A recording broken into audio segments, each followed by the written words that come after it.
Hello, everyone, and welcome to Conversations from the Alcove from the Lucille Lortel Theater.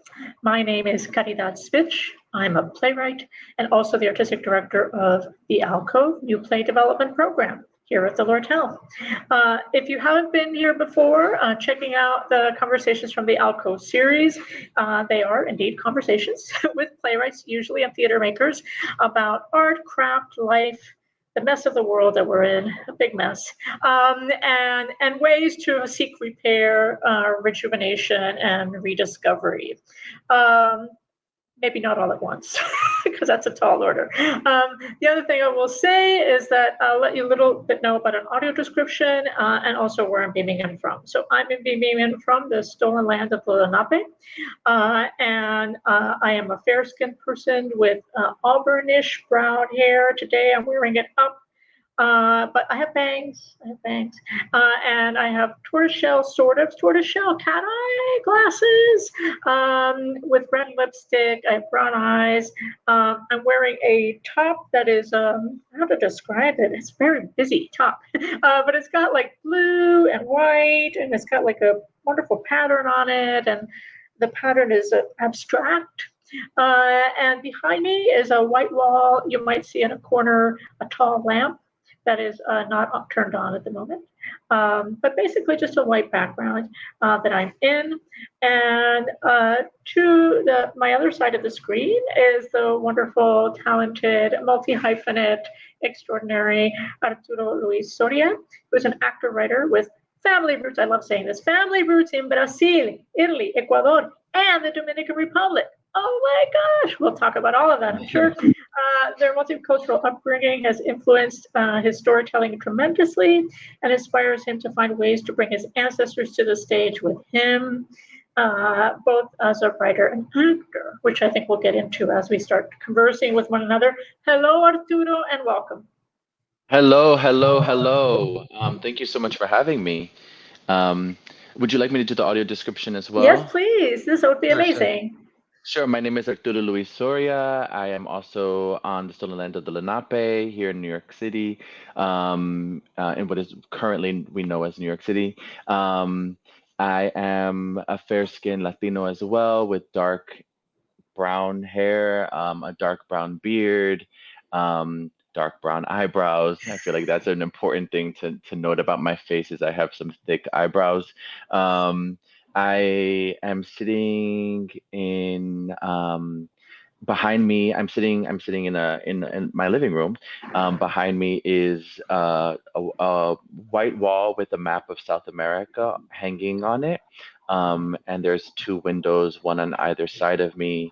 I am wearing a greenish bluish jacket with a white shirt underneath and an amulet with various protection tokens, such as what we call in Brazil a figa, and the Om sign, and a heart with wings, and a picture of La Virgen. So it's my tokens of protection. Um, and yeah, I believe I've got it covered. You've got it covered indeed. I want to know more about the amulet as we chat. Yeah. I'm fascinated about all the sort of items that you remarked upon. But I always start the conversations with the same question, given, of course, the state of the world, which is we are in a climate crisis, a planetary emergency. And I wonder how this is affecting your art practice, the way you make, think, move through the world as an artist, and yeah, how is it affecting you, and what are you doing about it? I think that's a great question, and I love that you asked that because it really made me reflect a lot on what am I doing, and I think that's a conversation that I've been having a lot with myself and with my partner and with other people. Is like, what are we? What is Like art? musing, and so I just Did you hear me? Could you hear me? Oh no, is it my maybe if I is it my network? Let me just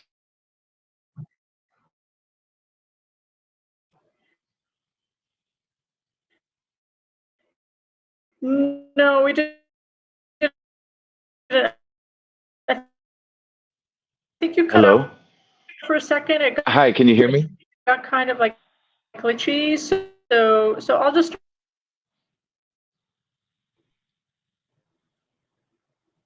And it's still glitching on this end, so I'm not sure what to do.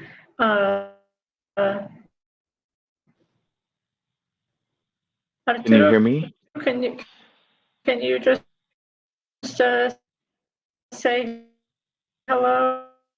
Yeah, hi, hello, can you Maybe hear we me? can reconnect or. Yeah, I just tried reconnecting a little bit. Can you hear me now?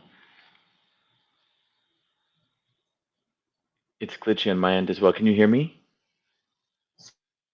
So it looks like we're having connection issues.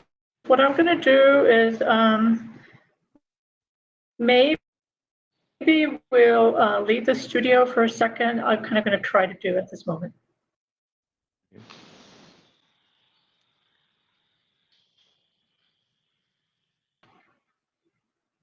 Hello? Hello again. This is me checking in. Arturo, are we back? Yes, can you hear me? Are we good? I can hear you now. Yes. Oh, wonderful. Okay, great. We had that magical thing called glitching that happened. I'm actually a big believer in glitches because I think they make us realize that we're human. So I'm going to start over for those of you that are still here watching in our imaginary audience. Thanks for bearing with us and staying with us. I will start again, which is the question is around the climate crisis and how it's affecting your practice. Sure, yeah. I was saying that I think it's a great question, and I loved that you asked it because it made me really reflect on what is happening and how am I engaging with it. And it's a conversation that I've been having with myself and with my partner, and also just with the other artists. Is that like, and I think I reflect upon it a lot when I'm walking around New York and thinking about we live in these cities, and these cities are so like disengaged from nature in a way, and they're so disengaged from, I find, like just animals and plants and different things. And I spent a lot of time during the pandemic out in nature. I traveled across the country, did a lot of national parks, and I was amazed by this sort of planet, this vastness that exists, in the world and on the planet itself. And I felt in some ways so free and so like contained, actually held in those spaces in some ways more than in the city. I felt held at the Grand Canyon. I felt held in nature in this way that I feel often I don't feel here in New York.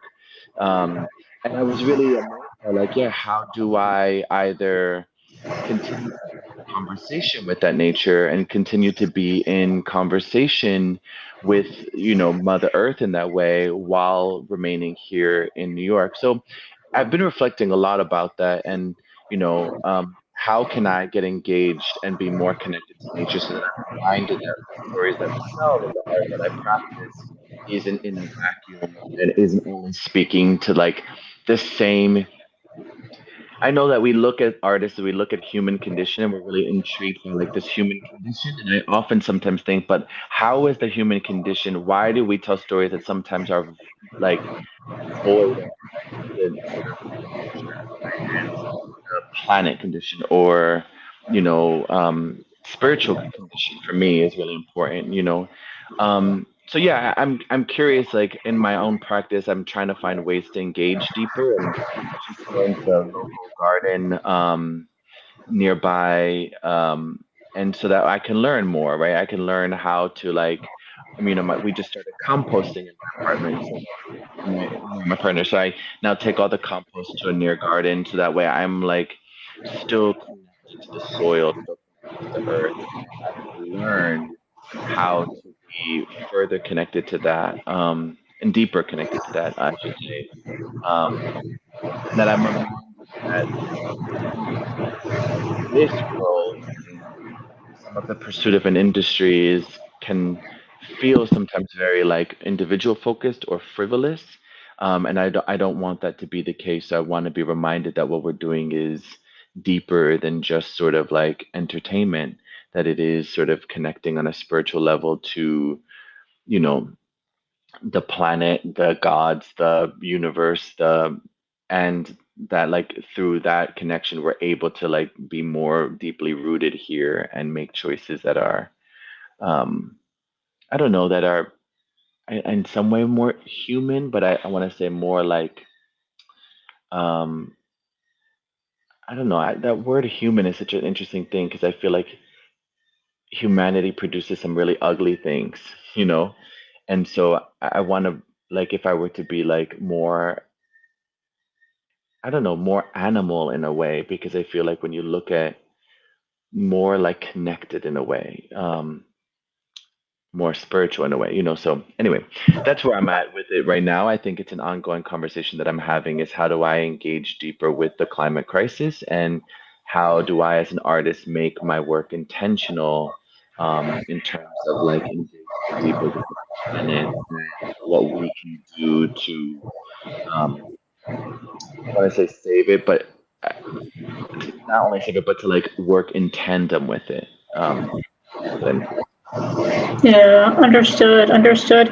I wonder if it, wearing your playwright hat at the Yeah. moment, I mean, I wonder if it's affecting either subject matter or form in your Yeah. writing at all? Yeah, so for sure, my dad has a permaculture farm in Florida, and he has been building upon that for the last 10 years and grows a variety of plants, and he's always asked me to engage deeper with it. So when I go down there, I'm like, picking fruit, and I'm helping him with the yard work, and I know that I can be even more deeply engaged with it. And I think that like, I have also, when I'm there, he has this sort of like, uh, this cast of characters around him that I think are really beautiful and complicated and rich, but there's stories that don't get told often. So when invited to be a part of this program, I started to think about like, oh, what is a story that I would like to tell that I don't get seen told often? And it really is about like my dad and his farm. And I think it's my way also of engaging with the work that he's doing in the best way that I know how, which is to like, how do I sort of like capture the essence of what he's doing and the storytelling and the desire, the deep desire that he has to save the world, or to help the younger generation learn about planting and learn about gardening and learn about fruit and learn about what is real organic, not marketed organic. And how are we in relationship with the earth? And I think that that's something that he desires, and I have given a lot of pushback because I'm all like, oh, but I'm an actor and I'm an artist and I'm this and da, da, da. And I think that now, when you asked me like what is something that I'd want to tell, that story popped out to me, and I think it's my way of also engaging and being in conversation with him in a deeper way, is to like, how do I process what he's doing, and how do I get more engaged?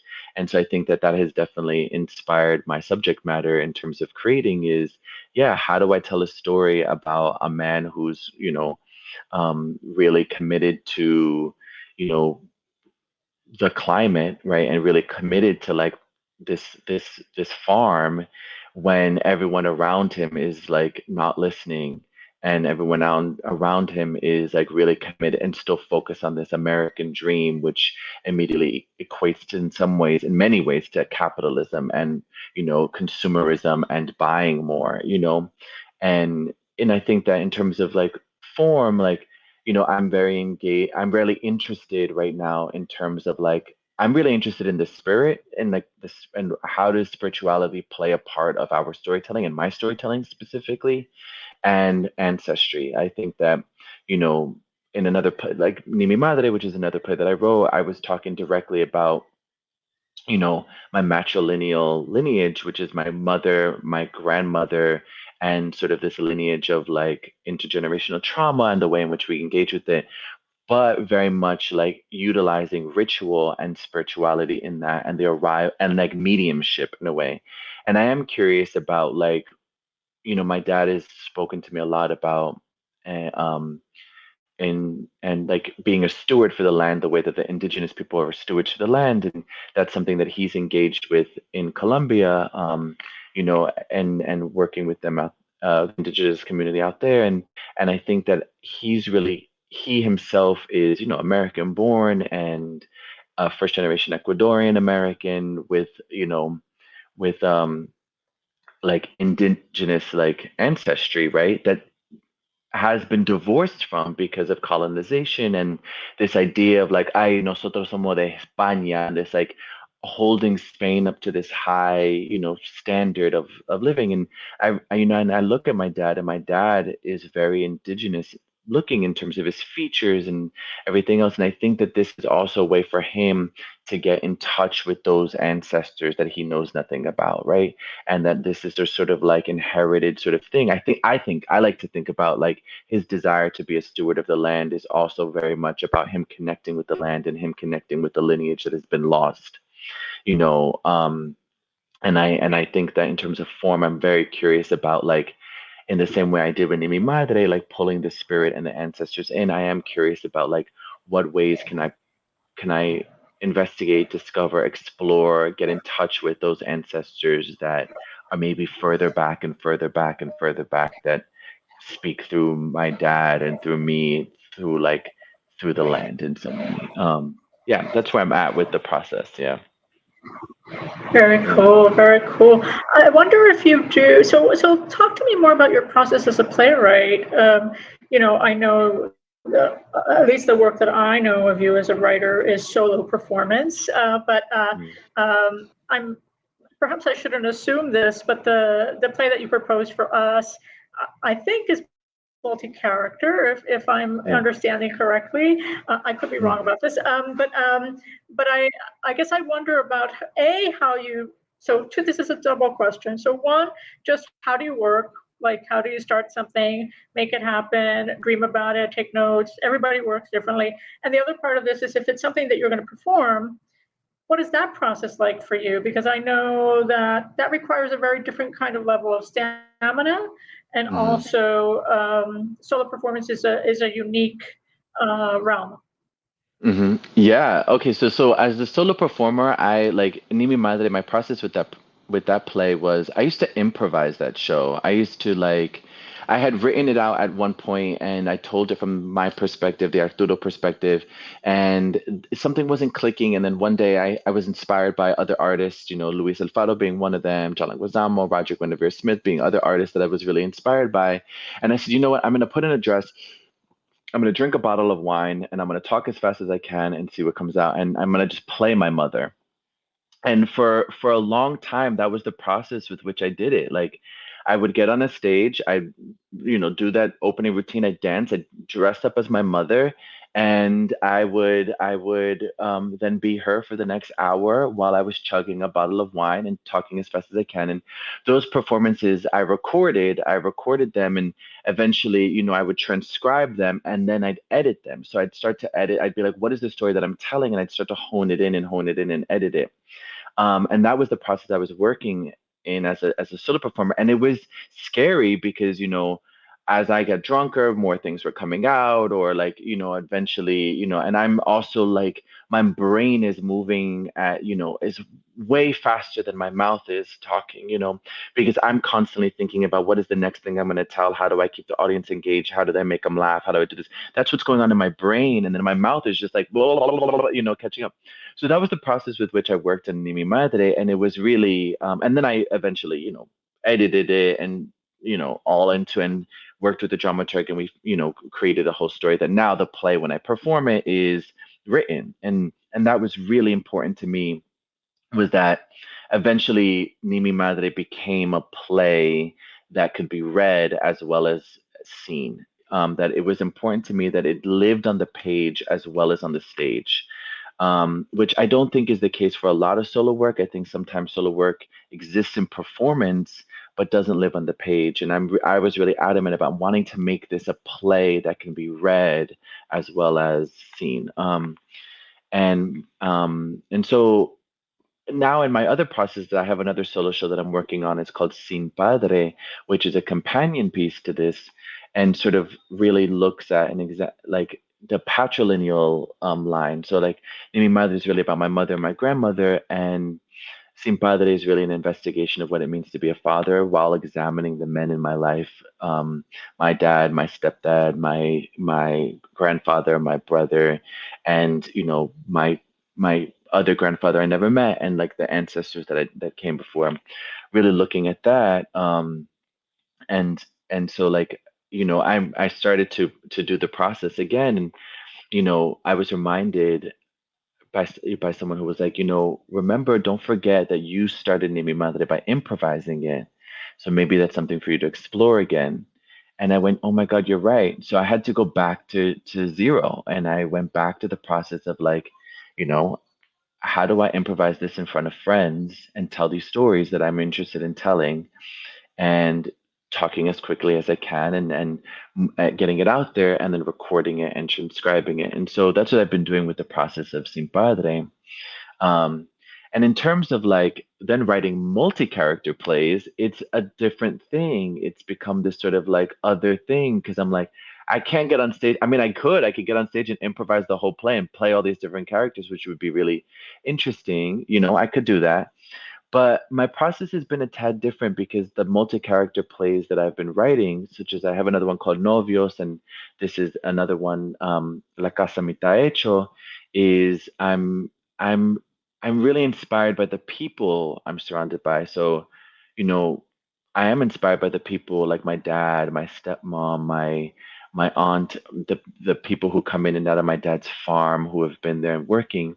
And so I spend a lot of time listening when I'm around them, and trying to capture their voices, which are very particular. And I realized that the level of Spanish and English varies amongst all of them.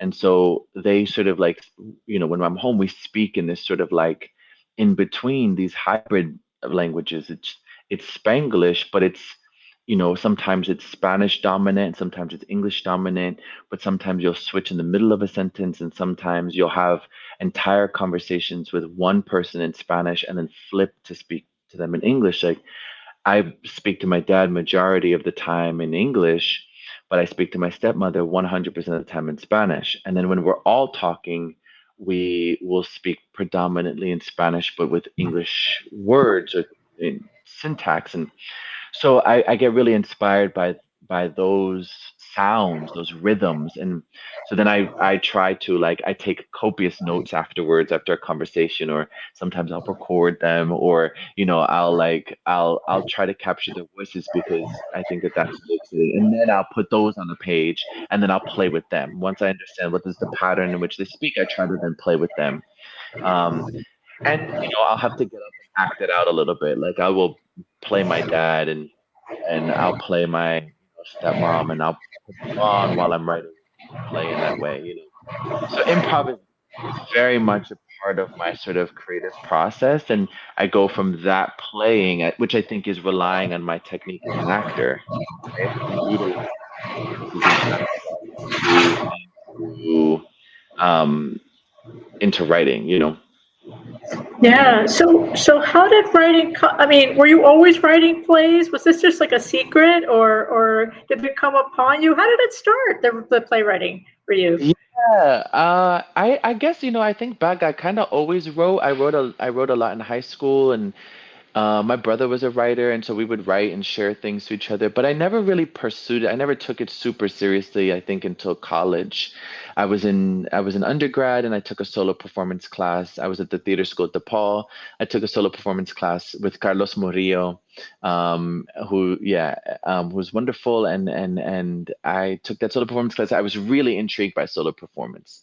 And so I took that class, and I think that my question was is like being a queer Latino actor in a program, it was really hard. There wasn't a lot of roles for us, or the roles that did exist wasn't being done, or we weren't learning about them. So I had to do a lot of work on my own in undergrad, reading the canon of Latino writers. So I was reading Edwin Sanchez and Jose Rivera, and Midalia Cruz, and Maria Irene Fornes. Like I was reading the works of a lot of different writers, and I was really like learning about our history, the history that Kari, that you're a part of, like, the history of like all these brilliant writers that came before. And I was seeing like, okay, well, I want to write queer Latina stories that also reflect a sort of multicultural family upbringing that I'm a part of, because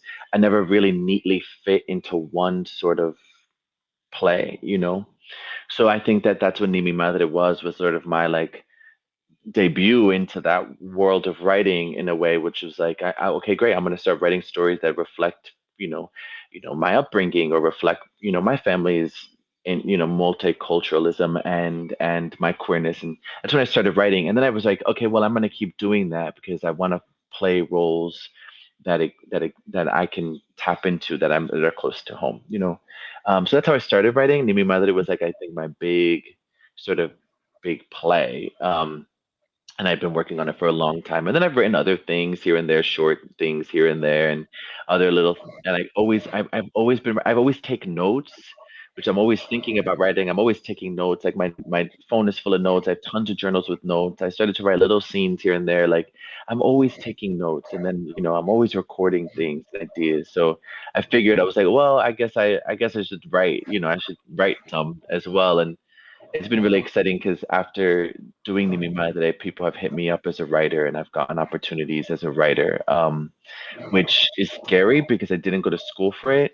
I went to school for acting, but even while I was in school, I pursued like an independent study in writing. And secret, I wanted to go to grad school for writing, but I had never written a full-length play, and they wouldn't accept the solo work. So I was like, okay, well, no one will accept solo work, so I'll go to school for acting, And I did, and while I was there, I pursued it. So while I was at Yale, I did two of my plays in the cabaret, Ni Mi Madre being one of them, Novios being the other one. Yeah.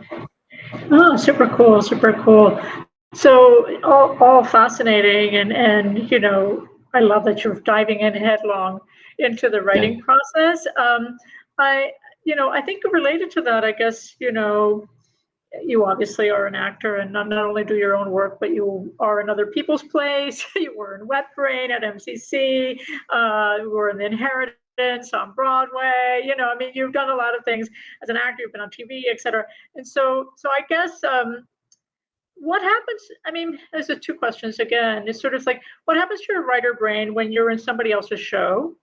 Hmm. Uh, and also, or do you leave that behind? You're like, I'm just an actor, and I'm not thinking about writing when I'm somebody else's play, or does it impact you? I guess I wonder if, like, you finish a show, let's say, like maybe after you did Wet Brain, where maybe you were exhausted. I can only imagine, but you finish Wet Brain and you were like, now I want to write blah blah blah. Do you know what I mean? Do you have that kind of like synergistic response to being a performer in somebody else's work, and then being inspired to maybe want to make something as a writer?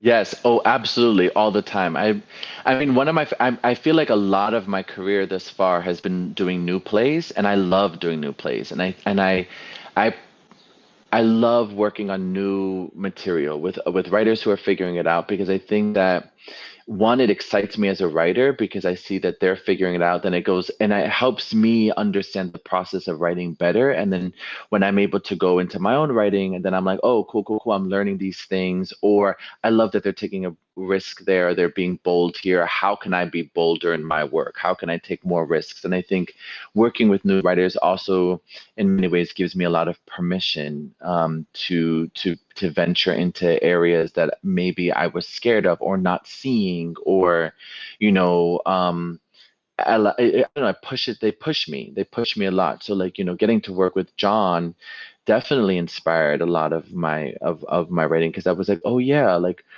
and I think our pieces sometimes are in conversation with each other. And I realize that, like, Jesus Valles is another writer that I've been recently working with in Tesseract, and I did a reading of Bathhouse. It's like, oh, I was like, oh, I was realizing, oh, you're doing something that this other piece I've been working on is in conversation with. So how can I learn from you? And also, in some ways, I think as an actor, my writer brain in those spaces helps me, because it allows me to remind myself, like while I'm working as an actor in other people's play, my writer brain is always keeping in mind, like, okay, what is the overall structure of this thing? Why is this scene important? What is happening in this scene? And what is the writer like? Why this language? You know? And I think, oh yeah, this is important. So, and it also makes me want to be like more word perfect, because I'm like, oh, they spent time on those words. I want to honor that, or at least I want to help them hear it, and then they go, actually, I want to change it. And I think of it like, I always think of it like, and the vice versa with writing is like when I'm writing, my actor brain feeds me, through improvisation or anything else. It allows me to like see things in things. So they really, really, really help each other. And I think in the new play process, I'm always reminded, I'm like, oh, as an actor, I'm here 100% to help the writer see their play and to fight for this character. And I always equate it to like, if a writer builds the house and the designers decorate it, and like the director, like guides you through it, the actor teaches you how to live in it. They remind you how to live in the house. They live in the house. They know where every creaky board is, where the leaks are. They know, like, which window gets the best light. They like, that's their job, is to live in the house and to do all of that. And I feel like when I'm in someone else's play as an actor, I'm reminded, okay, I'm helping you live in this. I'm living in the house in order to help you see what the house might need. Oh, hey, there's a giant hole in the roof. We should probably patch that part up. Um, and so I think of it always like that. And so yeah, my writing brain always helps. I feel like I have to at some point tell my writing brain, especially when we get closer to performance, like, okay, cool, cool, cool, cool, cool. Now that part is done, and now you just have to play and live in the space. That part of your brain has helped you get here, and now you got to let that part go. Um, but yeah, I walk away from plays all the time and be like, "Ooh, I feel like I solved that scene in my other play. I should go write that down." Um, which I think I think that's beautiful, right? It's like we're in collaboration. If an idea that I have helps a writer write the next scene, beautiful, and vice versa. Yeah. Totally, totally. No, I hear you. I mean, I guess, it makes me think about a lot of things. But one of them, I want to go back to this idea of actor training. Mhm. And because did you, this might seem like a silly question, but did you have a class like an actor training to be in a new play? You know what I mean? Because it's very different. You didn't. I see No. a head going, no, maybe not. Oh my gosh. Okay. Because I do think that that's like a missing component in a lot of actor training. It's sort of an understanding that it's actually, I mean, obviously you bring a lot of skill sets from your overall training process to bear on your work, but also it requires something else of you. You're also usually creating a role, which is very different than reinterpreting a role, right? And so I guess so maybe I will add something to this question about actor training, which is like, what areas of actor training have helped you in approaching new writing, both as an actor and also as a writer? Um, you know, I think I love this question because I always talk about, like, when I think about teaching, I'm like, oh, if I ever were to teach, like, I don't think I'd want to teach a scene study class. I'm not super in, like, it's not my thing. But I often talk about that. I was like, oh, if I were to teach a class, I'd be really curious to teach an actor playwright class on new work. Actors and playwrights working together on new work, like a type of, like, I don't know if it's a class so much as it's like a workshop or it's a seminar or whatever it is, but I often think about that because I've had actor director labs before where actors and directors work together on new work, or actors and directors work together on figuring out how to be in conversation with each other. But I've yet to ever be in a class where it's an actors and playwright working together on new work, and how do they work together? How do they be in conversation with each other? What are tools that they can utilize to help each other? And I've never taken that. And so I've often thought, I'm like, that, you're right, it is a missing component. And I've often like question, like, if I were to teach a class, would that be the class I'd want to teach? Because I've done a lot of new work. And yeah, I think that it's an important class to have because I find, and rightfully so, I mean, I find sometimes playwrights can be really, really precious about their work and they want to hold on to it so tightly and they get defensive if it's a note is given or there's a question remark around something. And I think I'm like always like, hey, playwrights, remember that the actors are here in service of your play, and they are here to help you fix your play or whatever as much as possible. And yet actors too, sometimes I feel like they want to get too, I don't know. Sometimes actors can be like too. What, I need this to be clear, and it's like, yeah. I know, but we're not doing, Arthur Miller. We're like we're doing a new play. We're figuring it out together. So like, calm down. Like, I've often thought about like, how do we be in conversation with each other if we can just remember that the play is the thing that we're there to do together. That's in some ways the most important thing is the storytelling and the collaboration and working on it. Classes that have helped me a lot, I think, when I've done writing classes before, it's helped me think like a writer. So like, solo show has helped, solo class has helped me think like a writer. And I think it's important to like for actors to think like writers sometimes.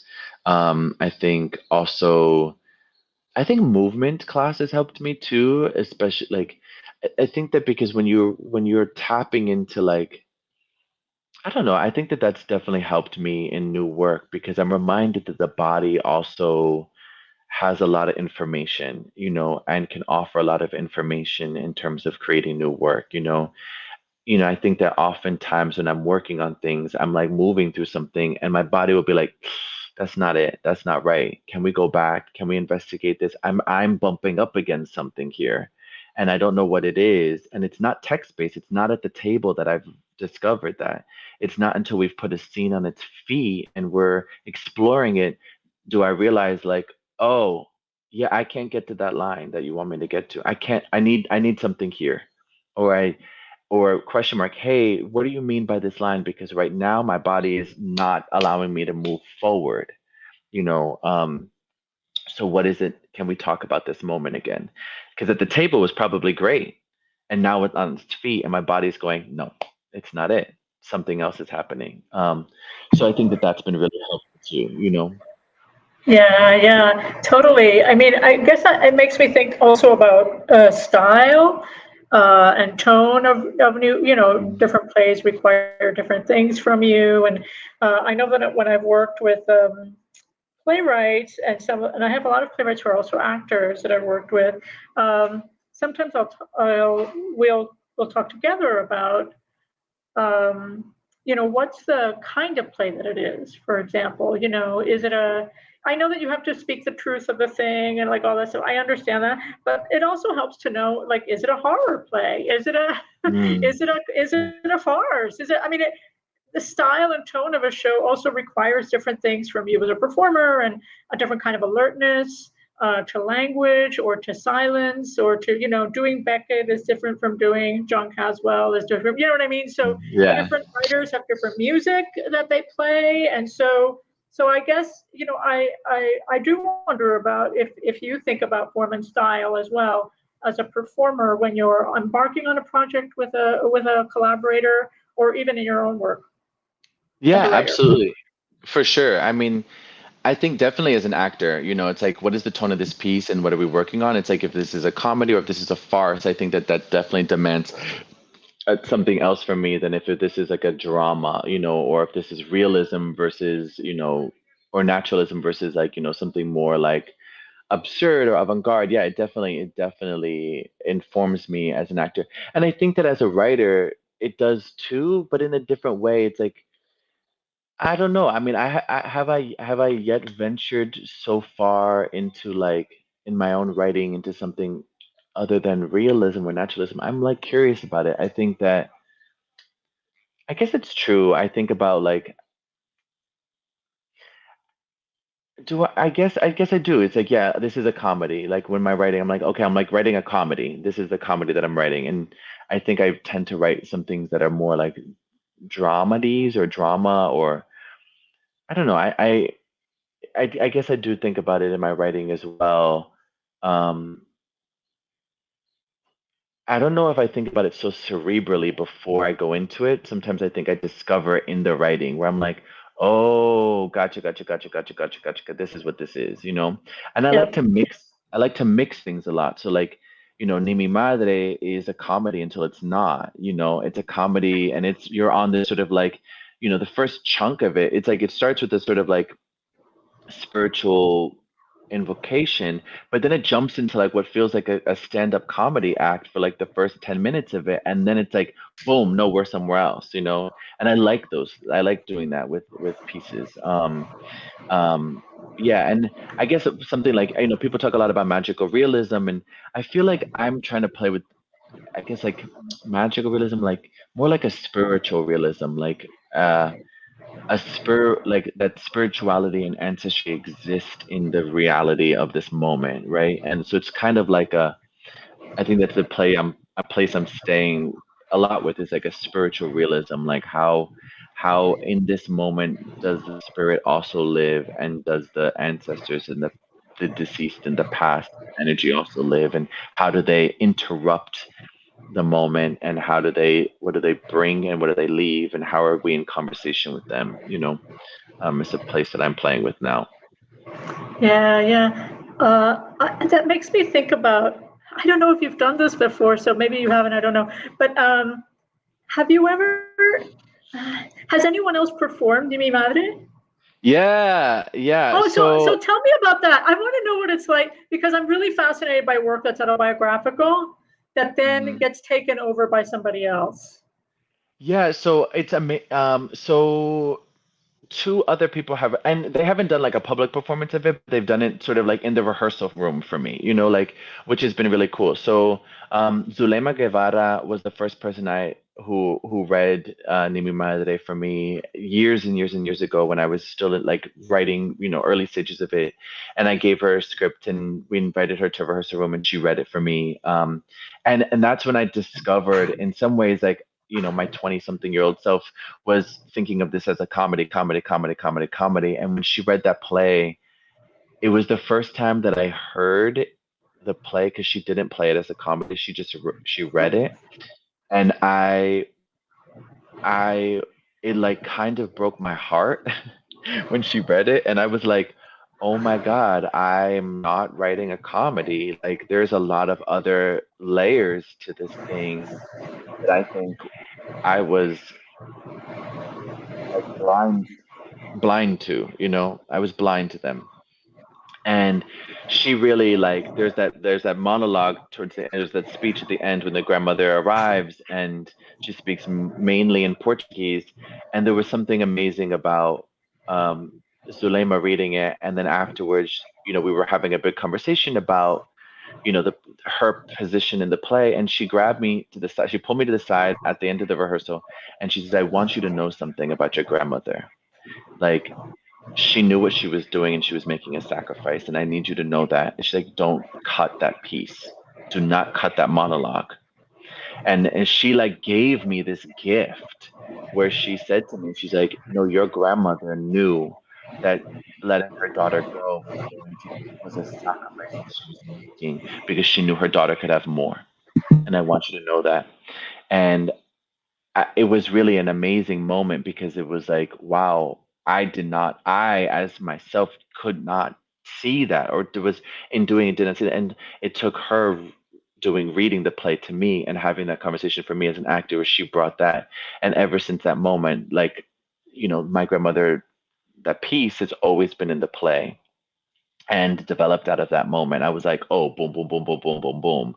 And it really, like, it spread. And then the second time, when we were rehearsing for Ni Mi Madre, at the Rattlestick, um, my assistant director, Stephanie Machado, she's Brazilian American, and uh, she came with us, and she, in the rehearsals, during the like writing and everything else, we would sometimes switch back and forth, and I'd be like, as we were like, doing rewrites and different things, there were times when Stephanie would read the play back, and she would perform it back. And it is really powerful, because it's like, I am, a cis male, person. And I think that having someone who is, Stephanie and Zulema, they're both women. They both understand they understood the character in a very different way.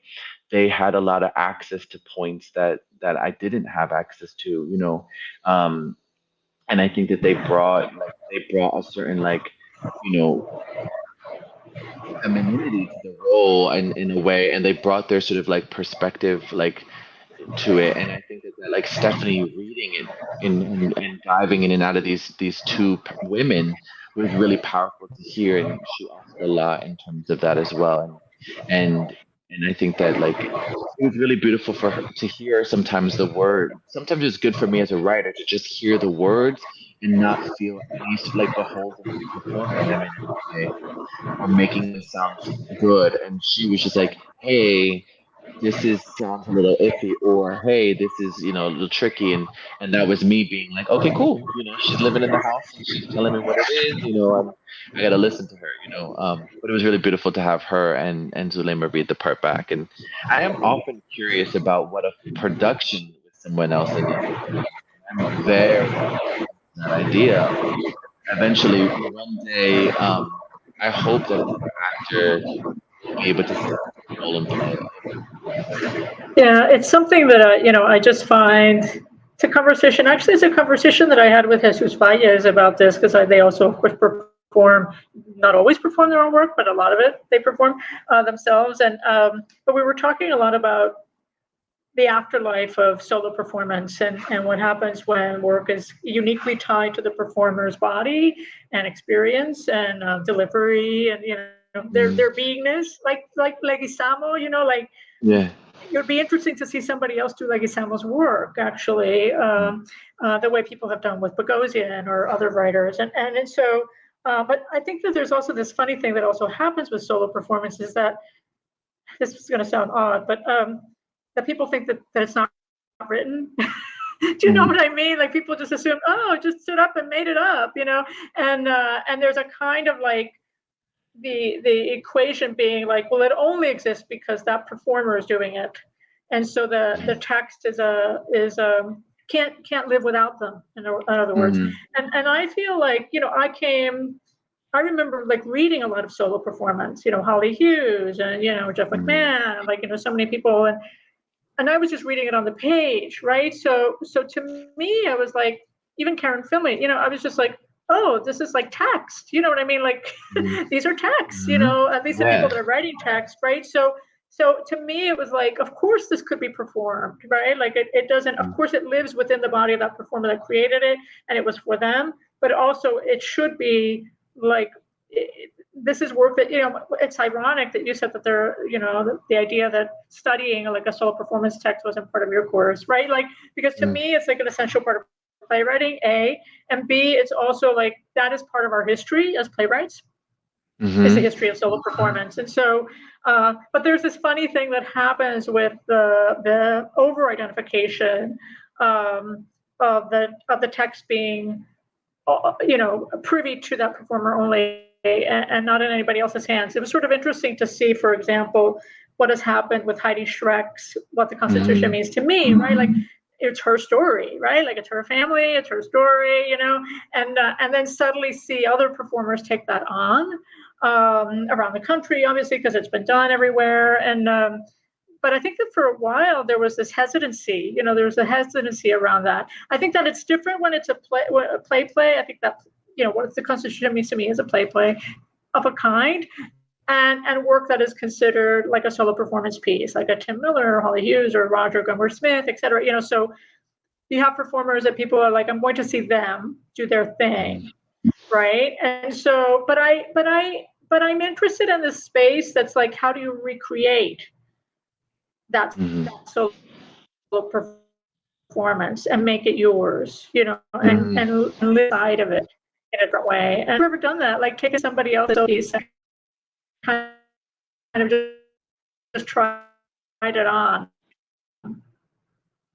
I not in performance, right? Not in performance, but I reading a lot of John Leguizamo's work. It's I would definitely read it as monologues. Okay, this is a cool one, interesting. How do I perform this? And also Eric Bogosian for sure, and absolutely. And who are some other, like, I read like Luis Alfaro's, like I never got to see Luis's solo performance work because, I came, I'm much younger, and by the time like Luis, sort of like he was writing plays at that point, and so I never got to see it other than what I saw, was able to find on YouTube, right? But I've read Cuerpo Politizado, I heard the stories, I saw some clips and was moved by it. But it stands on its own as a text. It stands on its own, and different solo performers and like anthologies that I've read, they stand alone on their text alone is what I've been able to see from them, and I was moved deeply by Luis's work, just by reading it, and yeah, I mean, which is why Nahuel, my dramaturg, and I were really, really like Nahuel Teleria. We were really, really adamant about like how does Ni Mi Madre live on the page, and it was actually Luis Alfaro in 2012. I asked Luis to read a version of Ni Mi Madre, and at that point, it was literally like a giant block of text. It was just like pages and text. And Luis read it, and yeah, Luis read it, and I remember sitting down with him in at the Victory Gardens Theater in Chicago, and he's the one who was like, he gave me notes on it, and he said, you need to treat this like a play. He's like, you need to treat this like a play. Write your stage directions, write your character name, write treat it like you would like a play. That's when I started to do it. So Nawal and I, on this version around it, we were really adamant, with like our rewrites from Rattlestick production, we were really adamant about how does it look on the page, and can this play that way another actor can pick it up and read the play and be like, I want to do this, so that way it's not attached to me, that it can live, that can be studied and read years from now after I've stopped performing it, and yeah, I am curious to know, like, I know Heidi's what the Constitution means to me, and I think the big question mark that I think is like, well, how do we get another actor to then do this performance and them constantly be saying, oh, Arturo this and Arturo this and Arturo this, right? But Heidi's what the Constitution means to me. Like, I added that little thing. My name is so and so, and I am playing Heidi Shrek. Boom, play begins. So like, it's like, is it something as simple as that, or do I give the actor agency in their name, or I don't know. Question mark. But originally, like, ultimately, the play in my hope is that it is a vehicle for whatever performer, as with any audience, to investigate their own relationships with their right, or to so another actor could step in. We do it all the time. I do autobiographical plays, for other authors, and I'm essentially playing the playwright, even though I give a name or this, so like, could it work, I don't know. Yeah. But yeah, I'm really adamant about it, like being, treated as a text and doing something else, and in the way that I've seen people perform John Leguizamo's work before, Yeah, yeah. Yeah, and I think we hope that the afterlife of that text can occur because of that, right? Yeah. Because it's sort of like doing a cover of a song, right? Especially if it's a singer-songwriter thing, right? Like somebody is writing about their life and blah, blah, blah. And then you're like, I'm singing that song too, and I'm not that person, but I'm stepping into that role that they've created in that song. So I don't think similar. And of course, every writer that works in solo performance may have a different idea about all of this, obviously. But I do think there's value in honoring, especially if it's scripted work or text-based work, that text has some, I was going to say the word currency, but I hate that word, but it has some sort of resonance beyond that original performance. It makes me think about like the is like a slightly odd example, but Marina Abramovich, I know, controversial, super celebrity now in the art world. But what was interesting about their retrospective was that they asked for reenactments of their work, and I thought that made, I think that made that idea of the reenacted solo performance quite powerful, even if it's alongside a video of seeing Marina do something when she was like, 25, right? So it's something I think about a lot. We're almost out of time, but I wanted to kind of like end on maybe on like some dreams that you may have for our field, for yourself, for life, for art, that you want to put out in the world.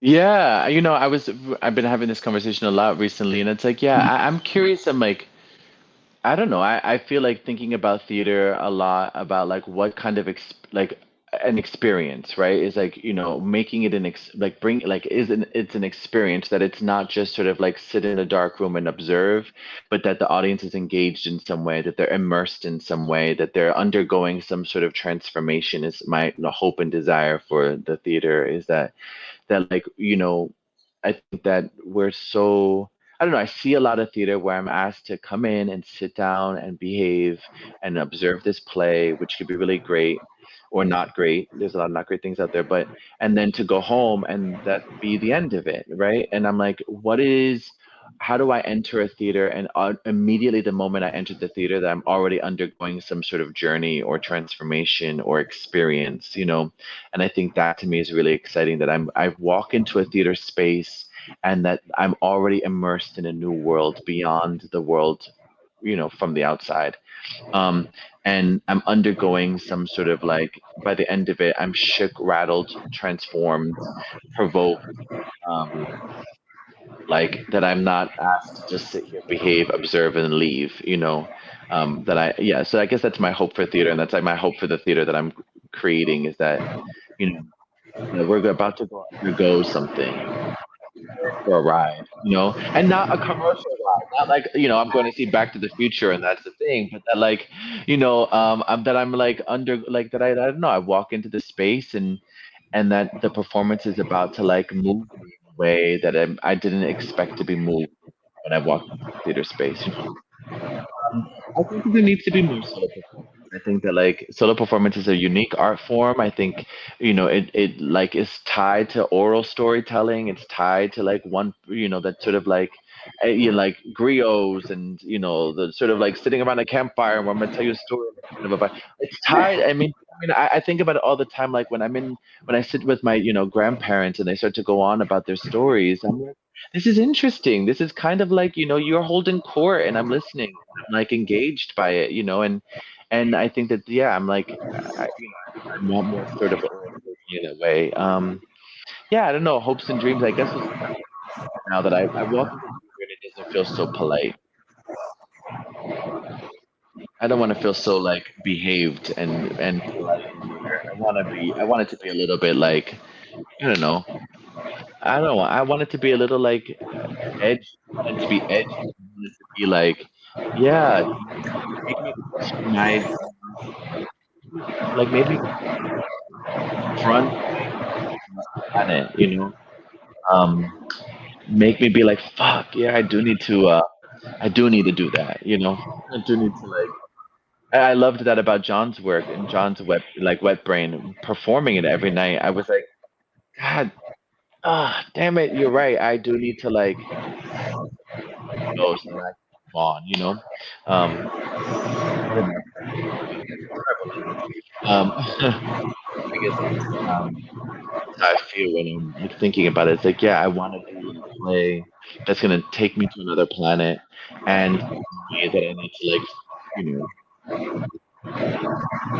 fix things with love before it's too late. Yeah, absolutely. Yeah. And I guess I want more. So we're at time. First of all, I wanted to thank you so much for making time to chat with us. Yeah. More Thank time, you. more time. We can have more time offline. But for now, I want to, first of all, do my formal goodbyes to our imaginary audience. If you've been watching, thanks for staying with us. As you know, this is recorded in one take, so all the glitches are part of the experience. Thanks for bearing with us. Check out Arturo's wonderful work. Follow it wherever you can. And follow us here at Conversations from the Alcove. What I'll do now is I'll hit end recording, but I'm going to stay online with Arturo to say some offline goodbyes and so longs. But for now, I'll do my little wave and see you on Conversations from the Alcove next time. Thank you.